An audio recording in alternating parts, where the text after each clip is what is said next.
The war in Israel. Israel has agreed to delay its long-anticipated ground invasion of Gaza, while the Pentagon deploys nearly a dozen air defense systems to protect U.S. troops serving in the region, including Iraq, Syria, and Saudi Arabia. President Biden saying today he did not demand the delay, but indicated to Prime Minister Netanyahu that if it's possible to get hostages out safely, quote, that's what he should do. Now, as tensions escalate across the Middle East, we are joined once again by retired Marine intelligence officer and global security expert Hal Kempfer. Hal, I'm glad we're able to check in with you this week. We've been checking in with you since the attack on October the 7th. Why did Israel delay this ground invasion? Did it have anything to do with sort of the nudge from the U.S.? Marla, maybe a little bit. There's a lot of reasons why. Of course, they're looking north to see what Hezbollah is doing. They're very concerned that Hezbollah may weigh in and become part of the conflict, opening up a second front. The other thing is they have an initiative to try and get more intelligence on where the hostages are. They have a diplomatic initiative. So they're trying to find ways to get the hostages out before they go to major ground combat operations, whether diplomatic or maybe even doing special military operations. And then the other one is time to train, time to prepare, time to figure out what Hamas has in store for them. All of that. This is the delay actually does work from an operational and a tactical standpoint. And then the other side is also working with the information space. There's a lot of bad information floating around out there, and they're trying to kind of replace that with more accurate, fact-based information. You mentioned Hezbollah, and we know, and we have some video to show our viewers, too, that the Hezbollah leader met with leaders of both Hamas and Islamic Jihad. What does that signal? Does that really factor into the equation to delay?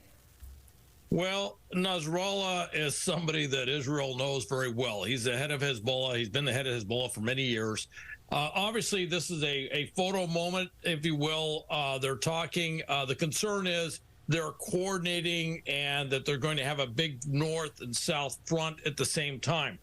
There's another side to this, though. This may be the information side that is compensating for the fact that Hezbollah has not weighed in heavily. Yes, they've increased the op tempo, if you will, the operational tempo of activities on the border, the northern border.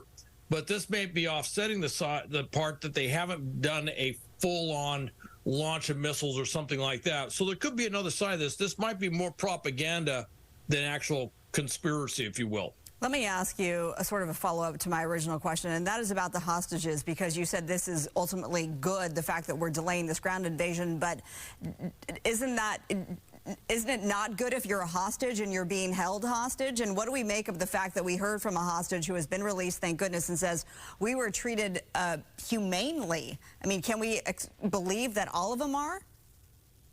I don't think we can. That may be just that case, and they may have been actually...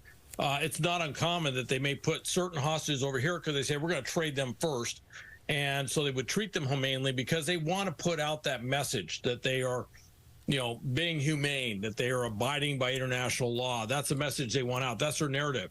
The reality is once ground combat operations start, it's very difficult to secure the hostages. When they're clearing a tunnel, they don't always know what's down there. And, of course, the danger with Hamas, because we've seen what they're capable of, they would very likely kill the hostages rather than let them be rescued. So the more time gathering intelligence, coming up with plans, working the diplomatic initiatives, the better chance of getting more hostages out safely. At some point, Israel will have to go in, though. Okay, yeah, we heard from one of them saying that it's like a spider web of tunnels. One of those released hostages described it like that. All right, Hal, I appreciate you as always. Thank you so much. Thank you, Marla.